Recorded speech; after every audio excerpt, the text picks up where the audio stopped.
and welcome to Building an Argument, an intro video on argument organization. As we learned back a while ago with our exploratory essays, if you can remember back that far, one great way to get to know what a type of writing is trying to do is to focus on how it's built. We learn a lot about a writing's purpose by studying its structure. So that's what we're going to do here. Focus on how to build a strong argument in hopes of better understanding what an argument is supposed to do. Now, quick warning, remember that any rules we discuss in organization are not unbreakable. These aren't hard and fast laws.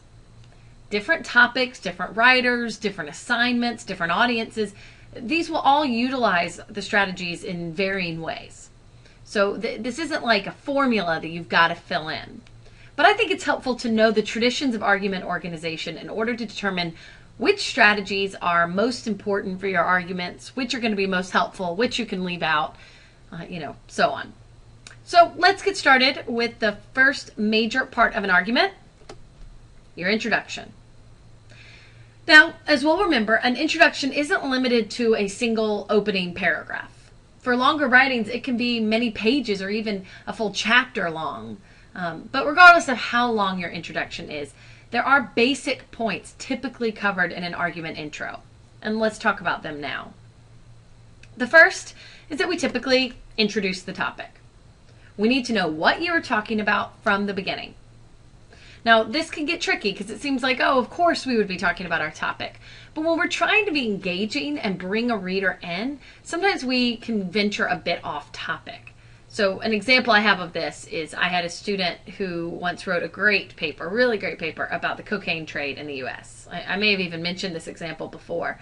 In an early draft, though, her opening paragraph was about Charlie Sheen. And that's because her interest in him was what got her interested in the topic of the cocaine trade. And that's a very creative way to approach it. But it also was a misleading introduction paragraph. It established that the topic was Charlie Sheen, not cocaine. So it was false advertising. We want to make sure your topic comes across clearly, that we know exactly what you're writing about just by reading your introduction. So I recommend naming your topic somehow in the first few sentences. That can help us resist the temptation to start too broad. It really is a common tendency. I've done it many times. Many writers have done it. To start an essay by saying something like, since the beginning of time, or people everywhere have always done this, or something really broad and abstract. And things that broad are not only off-putting to a reader, but they're not helping us focus the draft on exactly what we want to be talking about.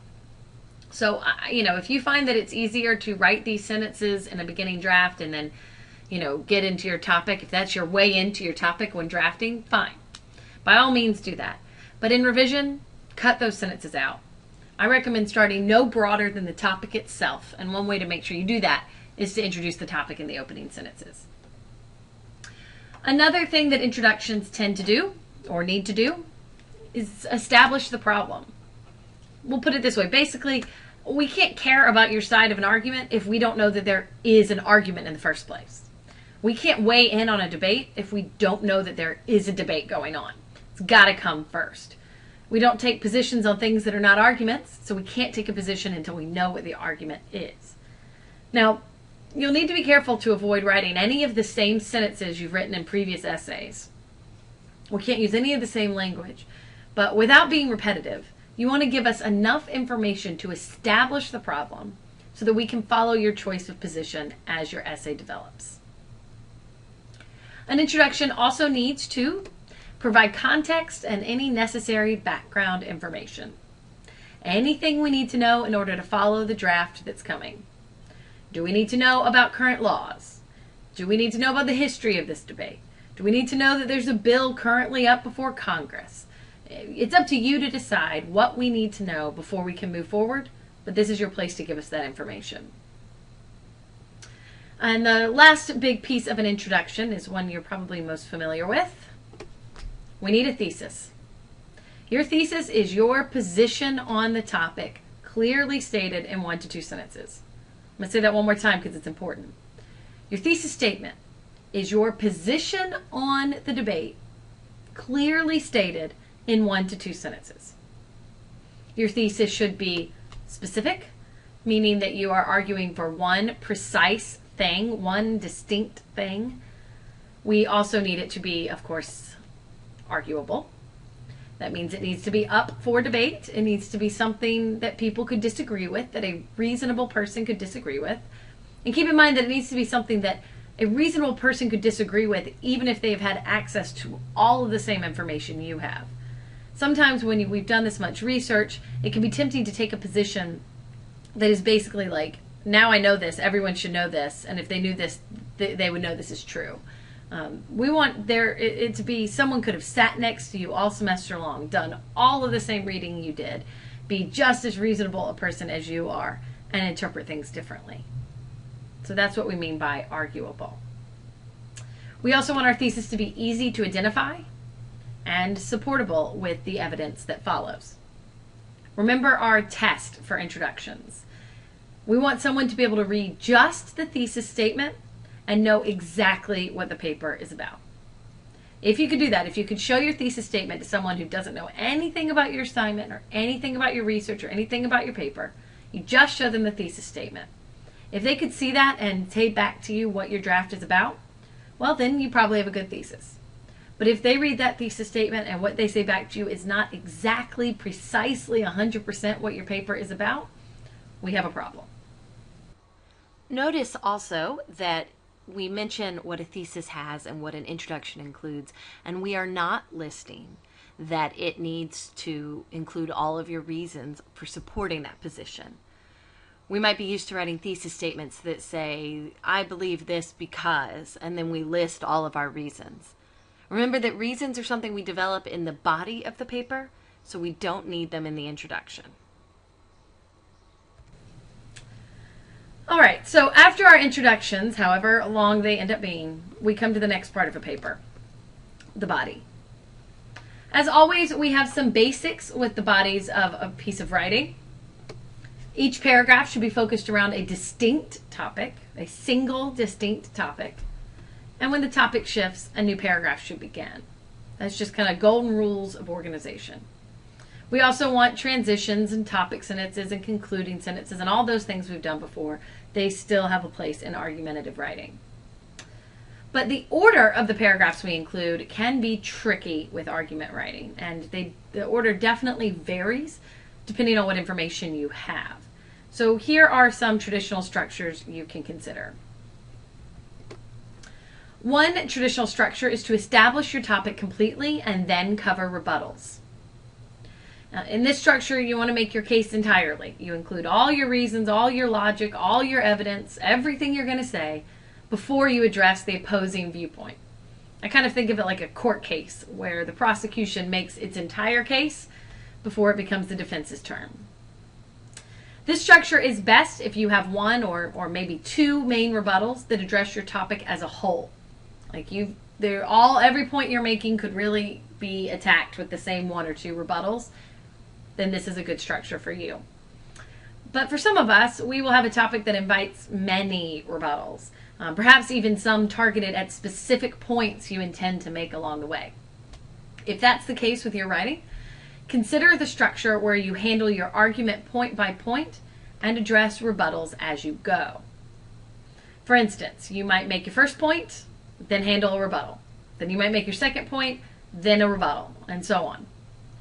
You might even decide to handle 2 points at once and then address the rebuttal that responds to those two. However you do it, this is all about the rebuttals being woven into the argument you're making. They come along the way, they're not in a separate section. Another traditional structure is what I think is the trickiest, and that's to handle your rebuttals first and then establish your argument. In this structure, you might take the biggest rebuttal, the one you expect your audience may already agree with, and respond to it first before you even begin to make your own case. This strategy is best if there really is only one major rebuttal to address, and you can kind of refute that rebuttal, refute that opposing viewpoint, and then once you get that one off the table, then you can say, all right, now I'm going to tell you my point of view. Keep in mind that you can do any combination of these structures. You may handle one rebuttal with a developed paragraph at the end, for instance, and then address other smaller ones along the way. The structure you choose totally depends on the content you want to communicate. But a good guide for whether you're using a good structure is if you're avoiding repetition. If you feel like you're repeating yourself, for instance, talking about the same rebuttal a few times or making a point more than once, that's probably a sign that you're not using the structure that's best for your content. That doesn't mean that we don't sometimes reiterate things in order to make points, but if you feel like you're saying something again, just as you said it before, with no different purpose or no additional information, then that's probably a good indication that you want to try another structure. So keep these potential structures in mind.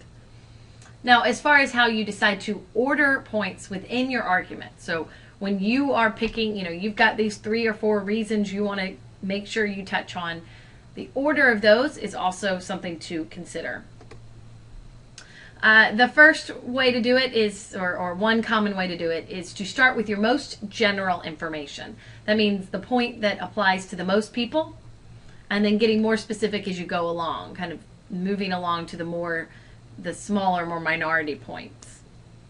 You could also start with your most widely accepted point and move on to what I'm calling your biggest stretches.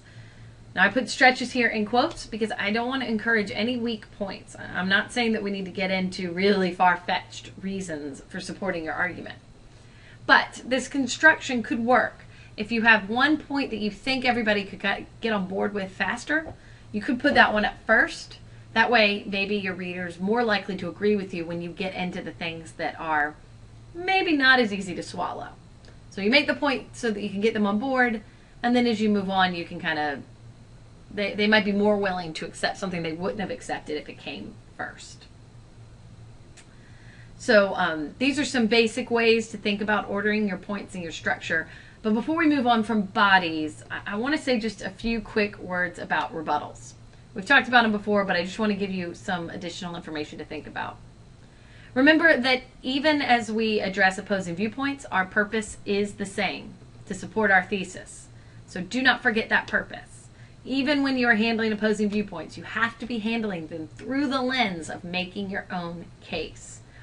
We talked in the opposing viewpoint section about how to do that, so we can talk more about that on the virtual lounge if problems come up, or you can talk to me about it personally, through email or setting up an appointment. But please remember that golden rule of handling rebuttals. And to help with that purpose, wherever and however you include rebuttals, I recommend following these steps. The first is to state the opposing viewpoint clearly. Tell us exactly how the opposition feels and accurately. Make sure you're presenting their viewpoint accurately. Then state your position on their position. And finally, support why you disagree with reasons and evidence. Remember that our goal is not necessarily to prove them wrong and ourselves right. We just want to answer the naysayers. So now let's talk about the last section of our draft, the conclusion. As always, our conclusion is not the place to simply restate what you've already told us. Notice the not in bold because I really want to emphasize that. That's something we've learned about conclusions that we need to unlearn. It is not a time to summarize or restate anything. Instead, a conclusion is a place to bring us back to a larger context, like a camera lens that's pulling out, zooming out. So now we get to see the things around our topic. Remember we said we don't want to be broader than our topic in our introduction? Well, here we might get a bit broader because we're pulling back into the larger context. To develop your conclusion, consider following one of these steps. You can ask questions for your reader to consider. You could look to the future, but you're either telling us what you think will happen in the future or what could happen if we took your argument, or what could not happen if we didn't. What's the danger of not listening to you? Looking to the future is one way to help us see that your argument was worth listening to. You could advocate for action, personal or global, meaning something that an individual could do, or something that the whole world could do, or something our whole country could do, or your specific review board could do. Just how can we actually put what you've told us into action? You could return to the beginning, like if you had a story at the beginning or some statistics at the beginning that you want to call our attention back to. A conclusion is a place to do that. That's what we call symmetry, when the beginning of the paper and the end of the paper match up. So consider that if you have a beginning that lends itself to that structure. You could also communicate significance, answering the question, so what? Why does this matter? Why is this important? Help us understand why this should be something we should care about.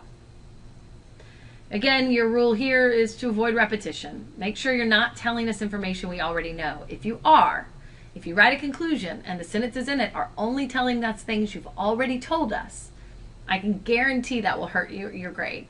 So please make sure that you're looking for more logical development than just a conclusion that is repetition. We don't want that.